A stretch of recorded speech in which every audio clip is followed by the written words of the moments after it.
Welcome to Warmachine's Political Theater, a multiplayer arena requiring a blend of brains and brawn in order to secure victory. Plan your attack, make allies, defeat your enemies, then stab your allies in the back. This is Kommandant.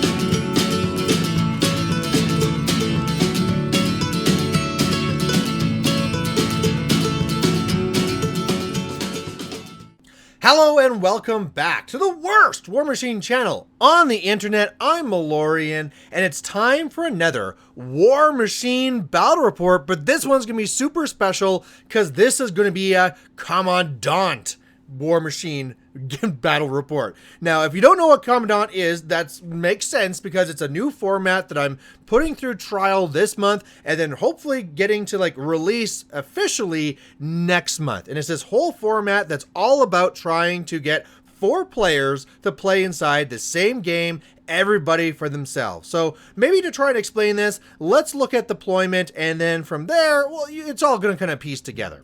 So the way that this scenario works is that there's this circle in the center, and then every quadrant is going to be having a flag. The winner of this game is going to be the person who gets 3 points first. You can get 1 point for scoring the middle zone that starts on turn 2, just by having any model in there and not having contested. You can also get a point by scoring a flag by having a model base to base and nothing contesting it. However, you can't score your own flag, and when you score one of your opponent's flags, it's a one-time deal, and then the flag goes away. So you can't run there and hope it's going to score.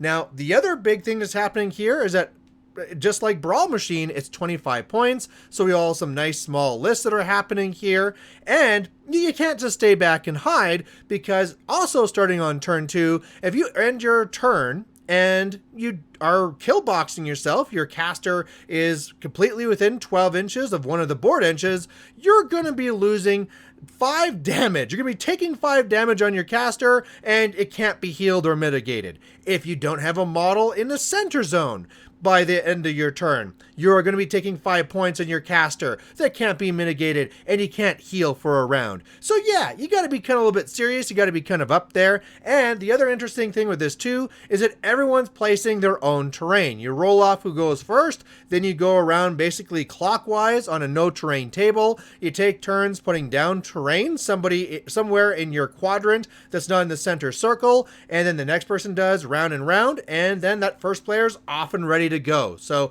looking at this picture here, that's all the explanation. Everything's deployed, everything's ready to go. I'm here at the bottom, I'm running my Signar. I got Jack on the left with Kador, I got good old Adam up there with Menoth, and on the right I have Daryl with his actual Retribution. And let's actually take a closer look so you can understand what's actually in these armies.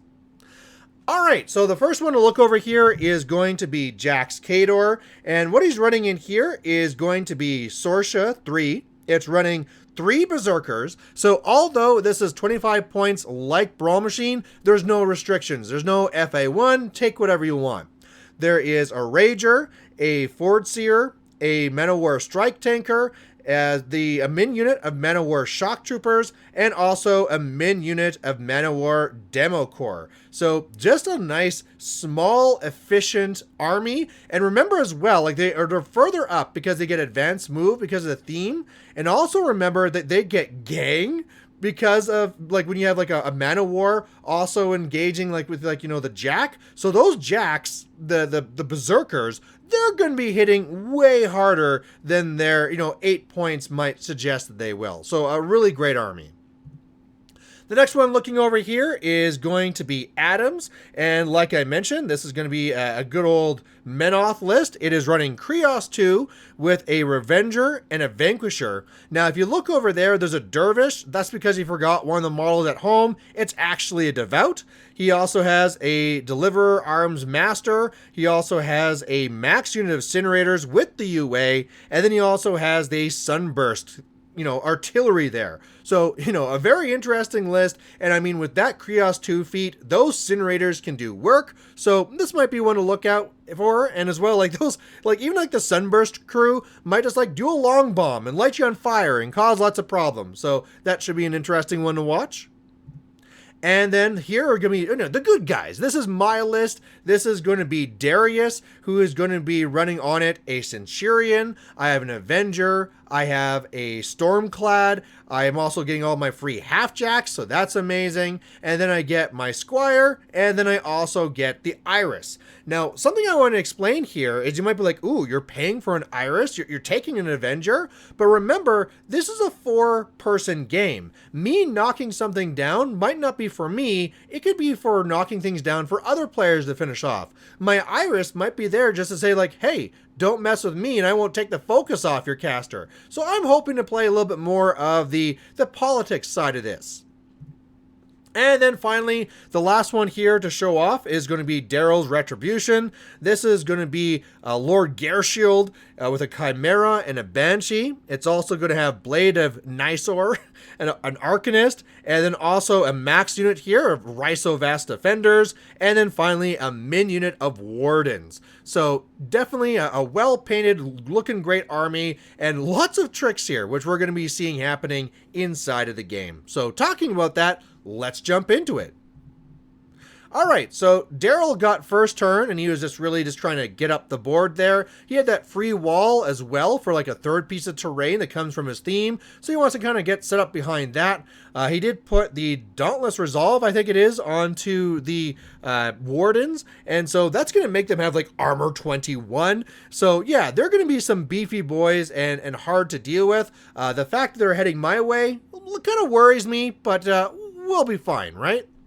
Oh, I should also say that the one piece he has on his side there too that might throw some people off is actually a Squall. So if you've never played with a Squall before, it's basically a cloud that if you're in it, things are -3 range to shoot you and shoot out of. But either way, there it is. On my side of turn 1, I'm basically going to be just running up for most of it. I'm going to be putting Refuge onto my Stormclad, the idea being there that I can, like use the crane, go up there, hit something, and then Refuge back. I actually then crane up the Centurion, and it runs up. I put Fortify on it, but I forgot to move the token, so it looks like Fortify is on Darius, but it's actually on the Centurion. And otherwise, my little half-jacks are up there to make trouble.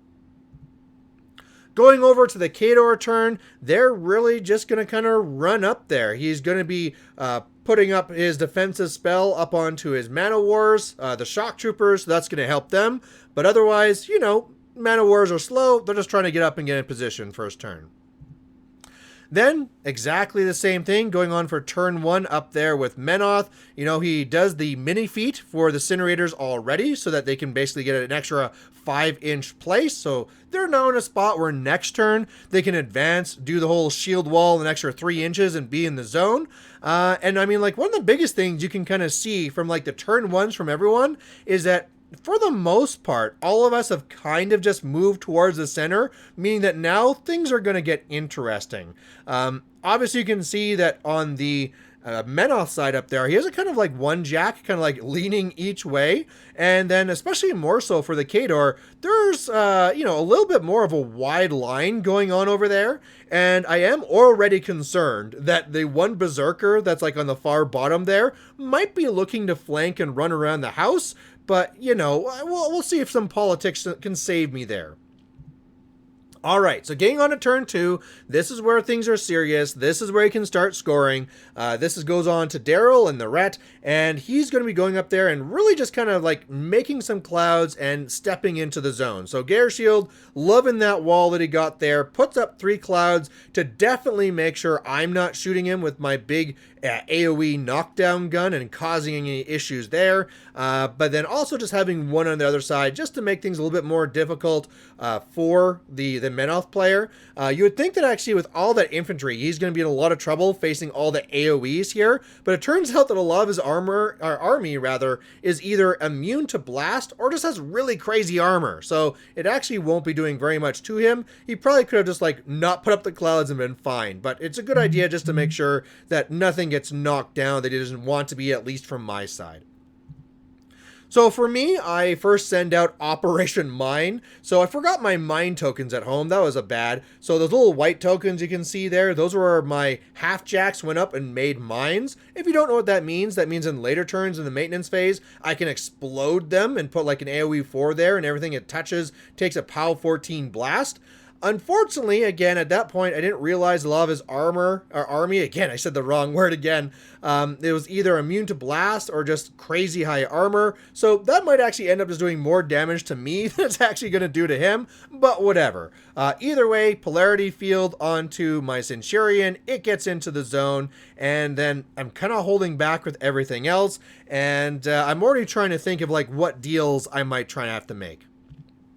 All right, next thing then, we're going over to Menoth turn 2, and they're really just kind of getting up there. He does stoke the fires on several of his jacks. He shield walls, he gets into the zone, he takes a pot shot at my Avenger with a strike tanker, but I mean, luckily for me, he misses. Oh, actually, no, it was a shot at my Stormclad. Either way, you know, it's clear that there's already aggression happening over there, and you can see that he's well situated to try and, like, make an attack against me. So, I mean, I'm worried about that, but I mean, this is the thing. There's so many things to be worrying about here. We're all in danger.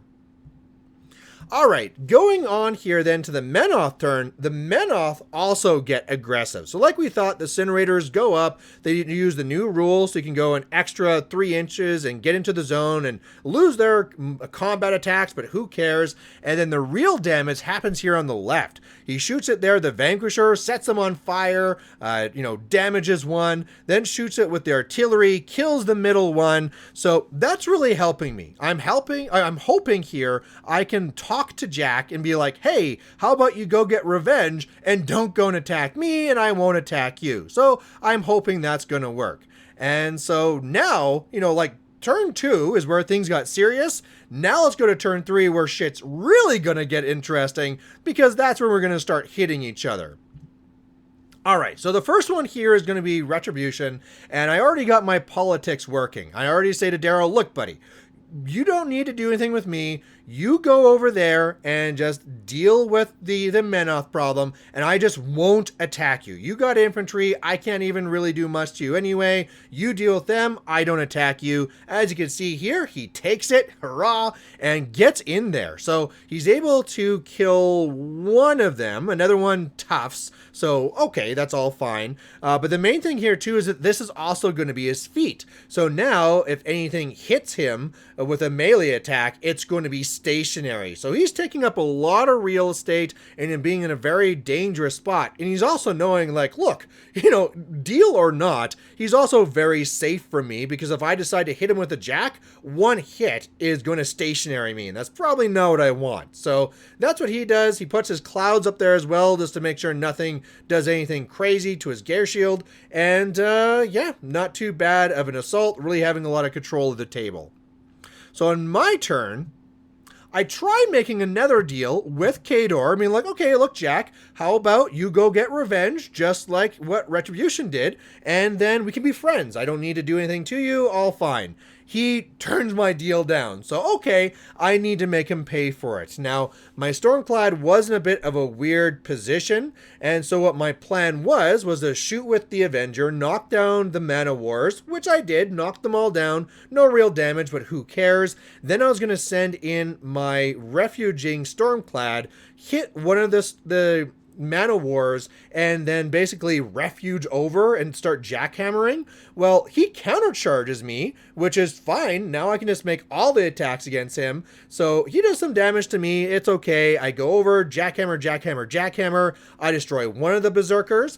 And then Iris goes to the back there and shoots the other one in the bum and disrupts it. So now in a pretty good spot there, right? One of his heavies is down. The other one that's threatening me, sure, he can get one focus from Santa there, allocating one from the Ford Seer. But otherwise, yeah, I don't think he's going to go too much against me. I have a nice spot behind the building.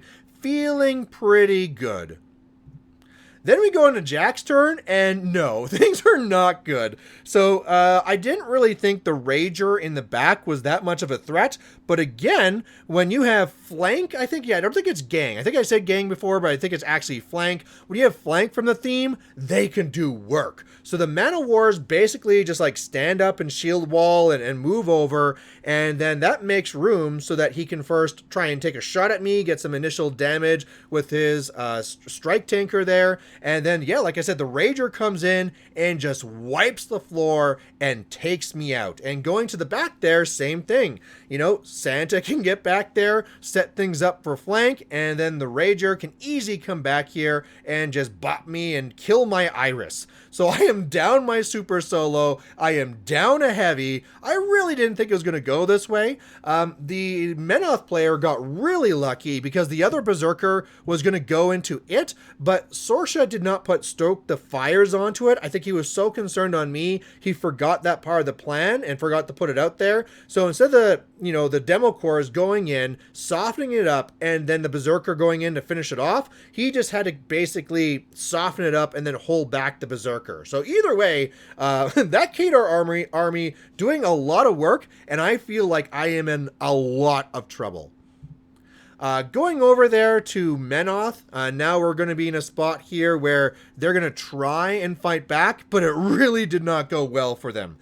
First of all, he does his vengeance attacks. It pretty much all misses. Then he goes to do his regular turn, and it pretty much all misses. I mean, the Vanquisher does some okay work and kills off one of the demo cores and then like damages the other one, but yeah, it really doesn't do well. I mean, his one Sunburst there fires and like almost kills one of the wardens down here, so that was cool. But after we were kind of asking like, oh, why didn't you pop your feet there? He's like, oh yeah, that would have been a really good idea. So, I think part of the idea was that he was going to hold off, because if you hit, you're stationary, and then you don't get a second hit from the feet. But, I mean, in this case here, he's probably going to lose everything now before he actually gets to get an effective feat later. So it's kind of like damned if you do, damned if you don't.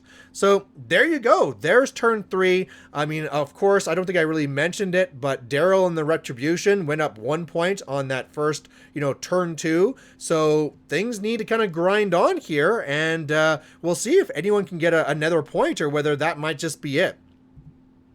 All right, so next turn here, he's going to get a little bit more aggressive with all these elves. And so at the top there, you can see that between the Jack and the Rhysovas, they like wipe out all of the Incinerators, get some good damage on the Jack as well. So things are not looking good for Menoth up there. And then the Wardens, they come down into me and really take that Avenger to town. It is on 2 boxes right now, both in movement, I think. So yeah, it's really messed up. So luckily I have my feet where I can fix it, and I'm lucky he didn't find a way to take it out, and also lucky that I'm going next, right? If it was any other player next, they would not leave me with those 2 boxes and they would destroy me. So yeah, that's going to be some danger. So I just need to now explode these bombs, although I'm not going to explode the mine on the bottom because I might destroy my own Jack before I can fix it.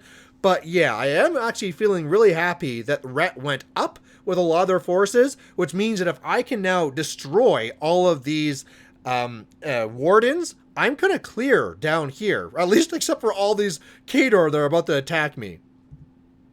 So that's what I do. I go up there, I feat, I fix it up, I crane it up, and then I just jackhammer, jackhammer, jackhammer. And one of the other changes to Darius was the idea that I can go and get an extra D3 plus 1 focus. So you have a lot of focus to do jackhammers and anything else you need. So that's what I do. I'm able to wipe out all the wardens from jackhammers and then sit on a pretty healthy stack. And then because I didn't want him to really get onto me, the Avenger just kind of like walks up to get between Darius and Ghyrrshyld and then just shoots into there to try and like kill what I can. I kill the little Arcanist, I knock things down, and that'll hopefully hold things back. Meanwhile, I throw a half Jack in the way on the left, and then also my Centurion there. I failed to say that also we got a little bit of politics here as well, where even though he wasn't trying to go after it, Ghyrrshyld put Hand of Ice onto my Centurion just to make it easier for the Khador player to take it out. So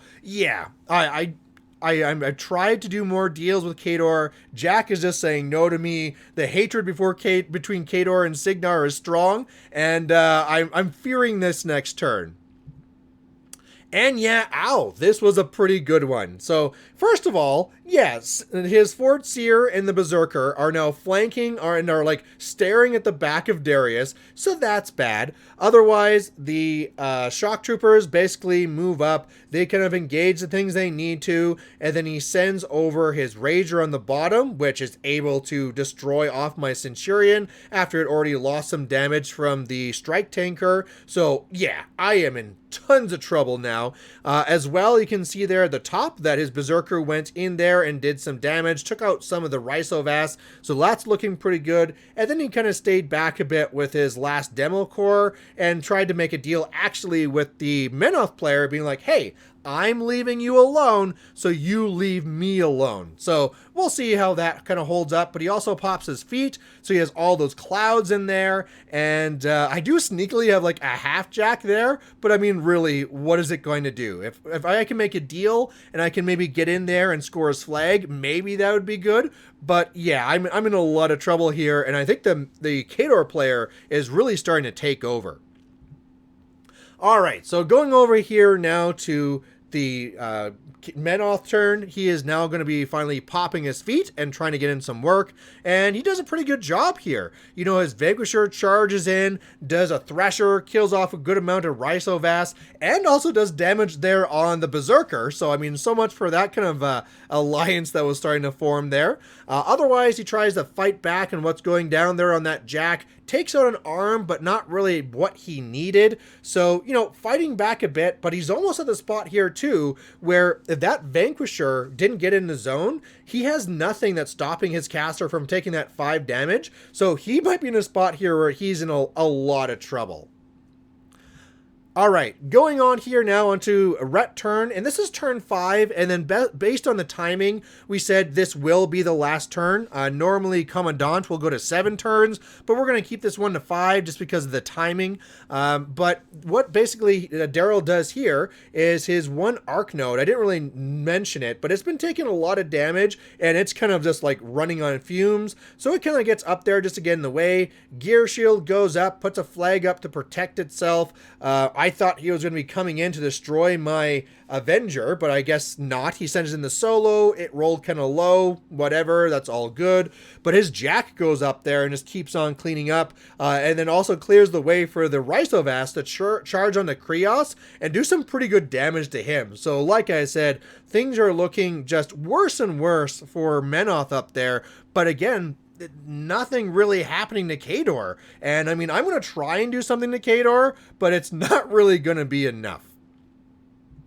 Alright, so on my turn, I would love to bring over the Avenger, but I'm engaged with the solo, so it comes over to put a tone in the zone, and then I go and I try and kill the solo, and fail. And the reason, though, I didn't give it any extra focus is because Darius needed to try and go and take out a Berserker, and so I go in there, I do the Tremor, I knock things down, and then I just start smashing it with that POW 15 hammer, and in the end, I fail. You know, like it's really messed up. I think it only had its like cortex or its movement left, but it is not dead. I also tried making a deal with him so that with the Khador player saying, look, before this all happened, how about we be friends? I'm going to run behind you and score your flag, and you can take my flag, and then that way we make sure Daryl doesn't win, because he already has 1 point, the game's about to end, let's put some pressure on. And basically, again, the Khador's like, no,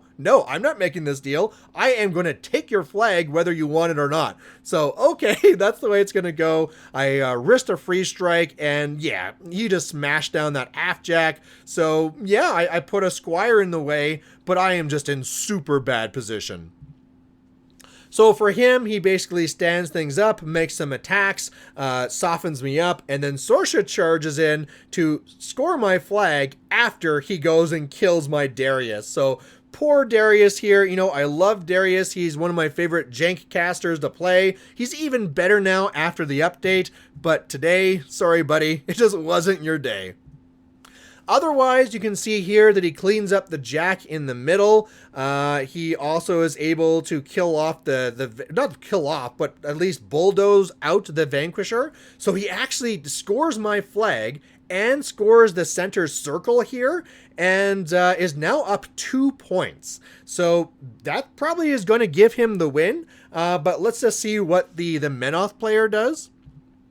And so the Menoth player, this was hilarious. Like, we asked Adam, he had to leave. Like, do you even want to play your turn? I know you probably can't score. You know you can do some damage, but I mean, we kind of know at this point that Khador is going to win. He's like, no, I got a plan. And so what Adam does is like just loads up on the focus, starts hitting the defenders here, and makes sure to kill them. So like boost the hit, and then when they strike him back, refuses to reduce the damage just so they can kill him. So just like, okay, sure, kill off your caster, and that's going to be it. It dies. So at the end of 5 turns, that's going to mean it's a win for Khador. But I mean, really, when we looked at it here, and I'll go back to where we were kind of ending with that final turn of his. I mean, really, he was in a dominant position. If at this point we're going to be playing off to 7 turns, I mean, like, I'm not doing anything. There's really just like a Ghyrrshyld there to try and like fight with him. It's actually like a more likely that like a Man of War could like run over and take the ret flag, or just kill off Ghyrrshyld, or score the center zone again. Like we're at the point here where we probably can't stop Khador from winning. So overall, you know, whether it was called at turn 5 or not, a great win here for Khador. That was a fantastic list he brought here. Love to see it. And the main thing here is that everyone had so much fun. This was a big test here for the trial rules of Kommandant. Like I said, we're keep on trying to improve things. And from this, we got 2 more suggestions that I think that when we all talked about, we're going to do it. And so the first one is we're going to change it so that killing a caster also gets you a point, which makes a lot of sense. And also just to kind of make sure that things keep on going, because you saw there that for most of the game, most of the casters stayed back, is that on turn 2, the kill box will be 12 inches. But then after that, every turn, round rather, it's going to move up 2 inches. So on turn 3, now you can't be within completely 14, then 16, then 18, really forcing your casters to get to the center and really trying to increase the activity and the aggression of the play. So either way, I am loving this. Everyone really loved this game. I'm looking forward to playing more. If you're interested, let me know. You know, like you can see here down in the description what the current rules are. But like I said, this entire month is going to be playtesting, and then soon we're going to be able to just roll up the official one here in January in 2022. So there you have it. Please, if you have any thoughts on the games, the list, the format, I'd love to hear it down below. And otherwise, we'll catch you later. Bye.